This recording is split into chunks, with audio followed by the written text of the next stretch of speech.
Hello, NABE 2023. I am thrilled and grateful to join you. I'm Dawn Wink, and we're going to be looking at a methodology and a theoretical framework and some other lenses to explore language in our language classrooms that I hope I'm certainly passionate about them. And I don't know, I hope that may give you some other ideas to think about.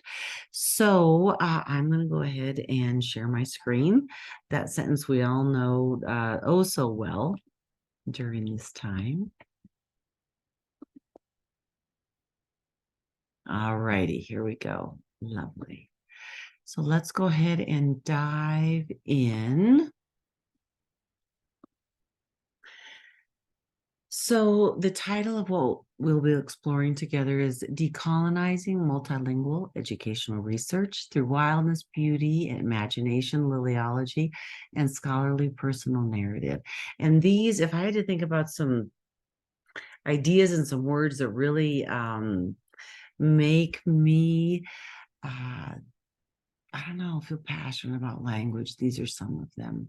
This, on the slide that we're seeing right now, Lilyology, a theoretical framework created by Dr. Narita Blair that we'll be exploring.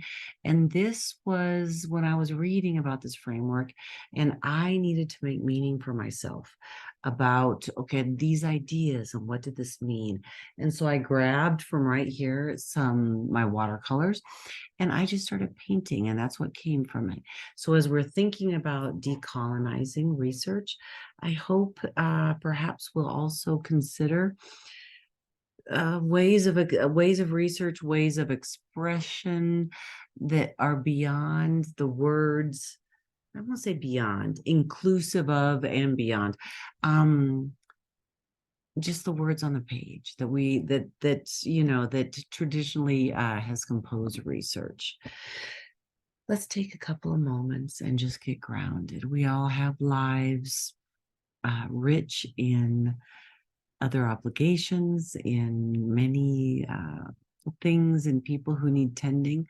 This tiny little brief moment in time, let's get grounded and center ourselves in these ideas. I wake early I call them the magic hours of coffee, candles, sanctuary, and solitude. And that's a photo from that time.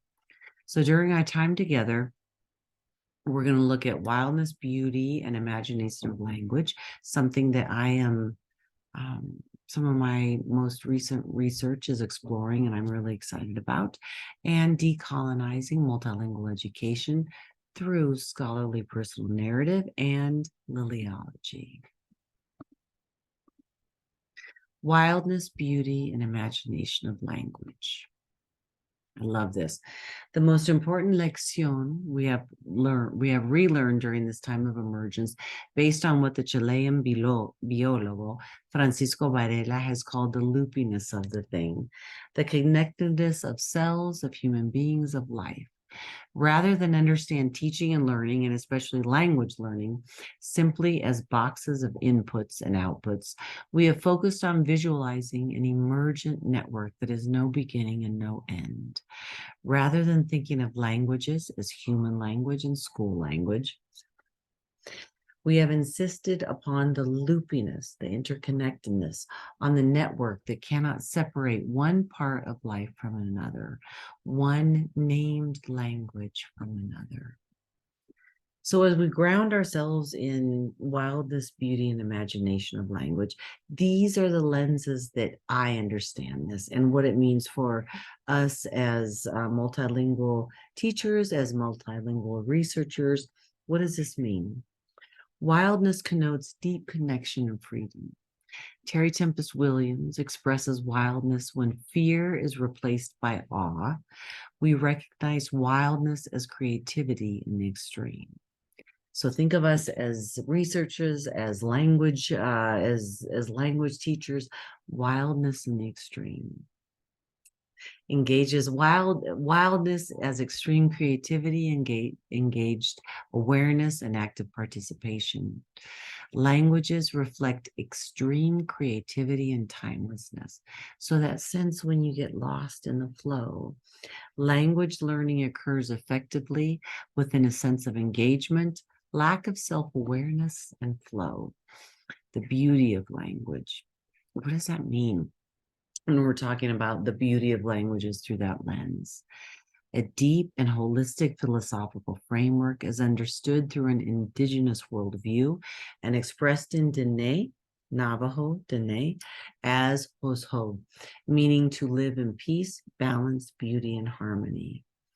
Beauty of language expands exponentially, the beauty of the language itself. The beauty of worlds open through language acquisition of new language, the beauty of connection, relationship, beauty of culture, history, family. So when we talk about beauty of language, when we think about in our classrooms, this holistic sense of connection, harmony, the imagination of language. It's our imagination that makes things possible. And in order to create those realities, we have to not only imagine and dream it, but we have to act upon it. Presents us with the possible potential realities that it is our job to actualize. It also presents us with a world that would not be complete without our help. So, decolonizing multilingual education and research. This dives into transdisciplinarity. What is transdisciplinarity? It is that research that crosses across traditional academic boundaries. So Spanish, English, math, transdisciplinarity infuses all of those together. When I really thought about, okay, what's a visual that would represent this? So think of the braid on the intertransdisciplinarity, the black, the red, the blue. Yes, they're working together and creating a new whole, yet each strand is remaining distinct within that greater whole. So if we're thinking about that in terms of different departments, different philosophical paradigms. Yes, they work together, but they remain distinct. Transdisciplinarity, and I love this image, is these are recycled saris that have been stripped and wound together to create a new yarn. You can't tell where one ends and another begins. So it's that infusion of ideas from different disciplines that you can't tell where one begins and another ends.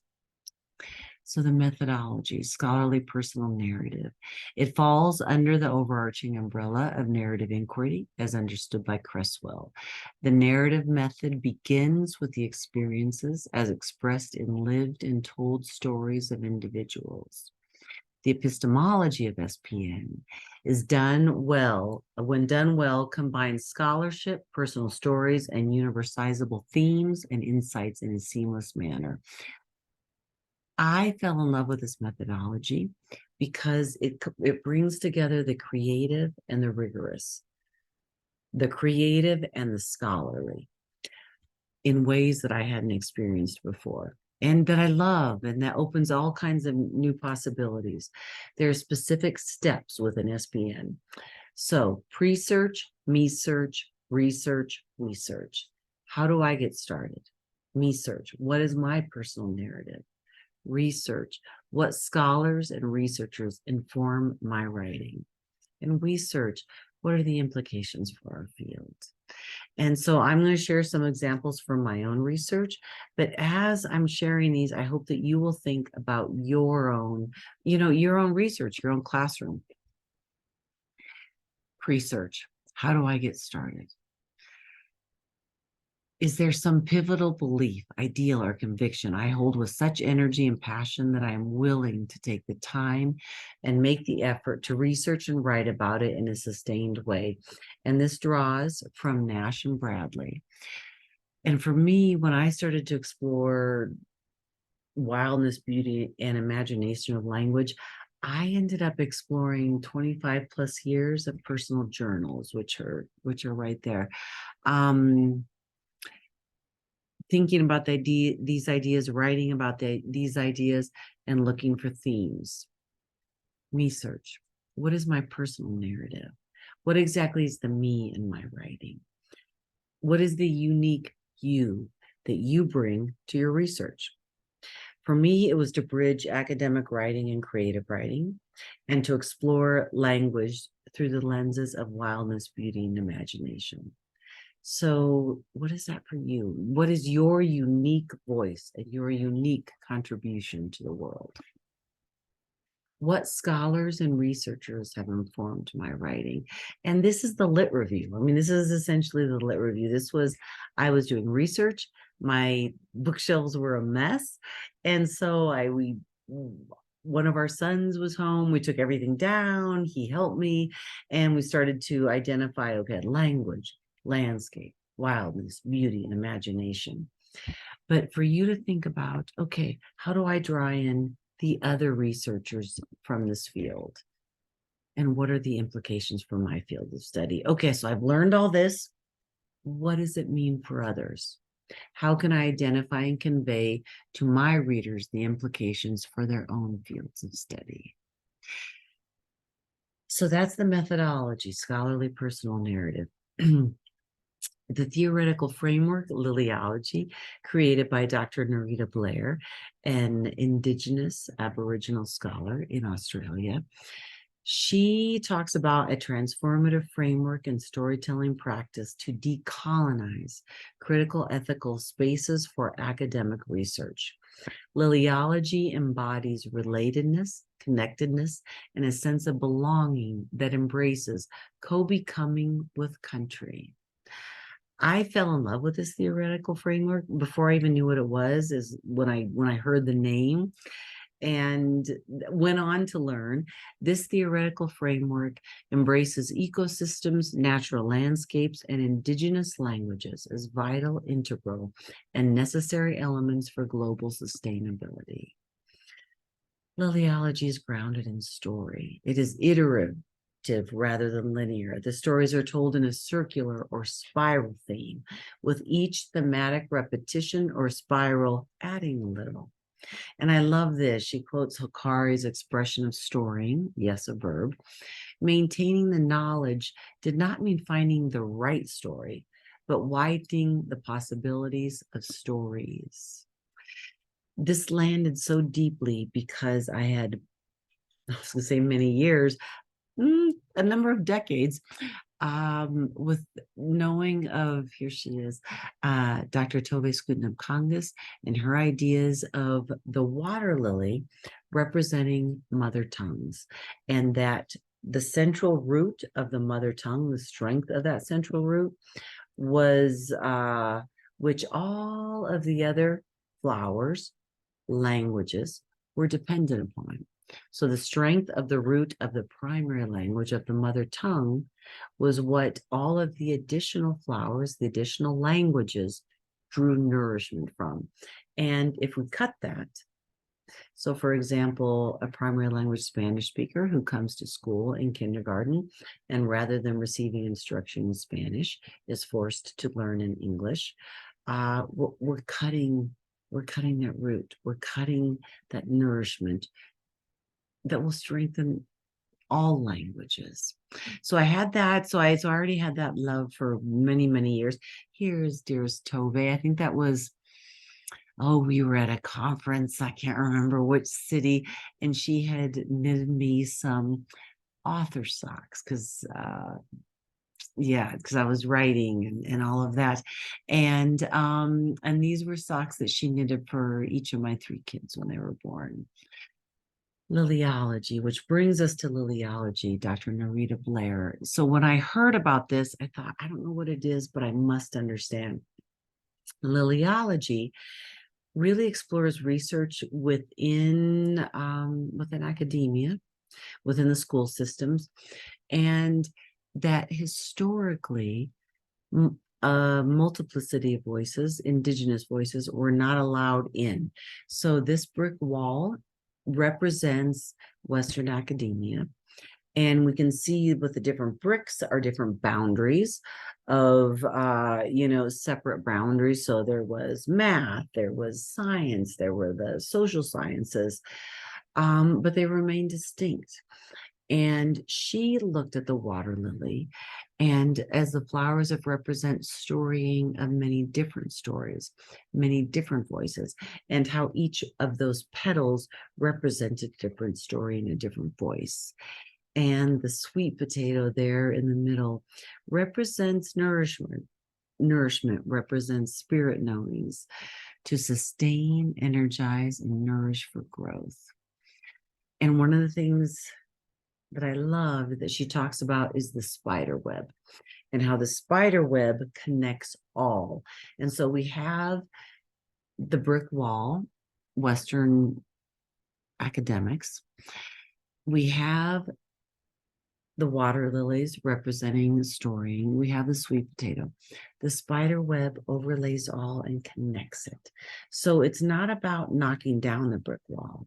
It is about infusing and interconnecting with a much broader understanding and indigenous understanding and ways of lenses of understanding that will be embraced within the academy, within research in ways that they historically have not.